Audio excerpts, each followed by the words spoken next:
काय दाशू एवढ्या घाईत बोलवलं? ठीक आहे ना सगळं? काही ठीक नाही मांजा. काय झालं? अरे ती डील कॅन्सल झाली ना. माझ्या कानावर आलं ते. फार टेन्शन आलं यार मांजा. माझ्या कंपनीत एम्प्लॉईज ना सुद्धा सगळे खूप कन्फ्युज्ड आहेत. काय करायचं कोणाला कळत नाहीये. आणि हे असं काहीतरी खूप मोठा डिसिजन एक घेतलं ना की की सगळंच बदलतं कंपनीत. माइंडसेट बदलतो लोकांचा. मी काय म्हणतो आशू, तू नको लोड घेऊ ना. म्हणजे बघ, एक डील गेली मला मान्य आहे, पण डील येत राहतील भाई.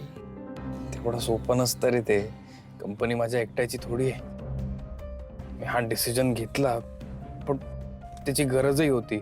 पण सिच्युएशनच तशी होती. तो सीईओ ऐकून घ्यायला तयार नव्हता. तो शिवाला तिचं क्रेडिट देत नव्हता. आणि प्लस त्याला असं वाटत होतं की शिवाला काहीतरी मेंटल प्रॉब्लेम. असं कसं? ऐक, म्हणजे तू जो काही निर्णय घेतलाय तो शिवासाठी घेतलायस ना? अर्थात. मग झालं तर भाई. हे बघ, तू काही चुकीचं केलं नाही हे तुलाही माहिती.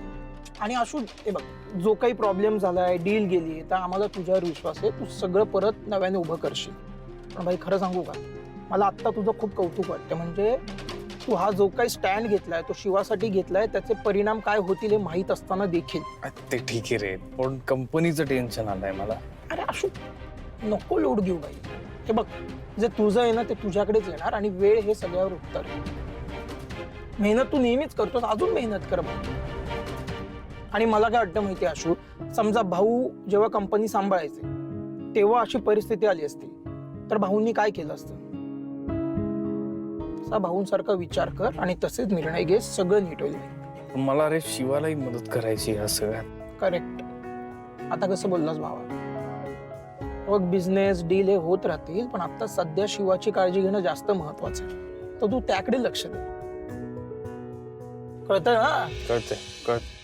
ओ फ्रेश होणार भावा सगळे. चल आता मी आलोच आहे, तर मस्त कॉफी पिऊ. कॉफी पिऊ. मलाही तरतरी येईल, चला. तुलाही तरतरी येईल. चाल. चला उतरा. चला. पैसे तू द्यायचे ना? देतो.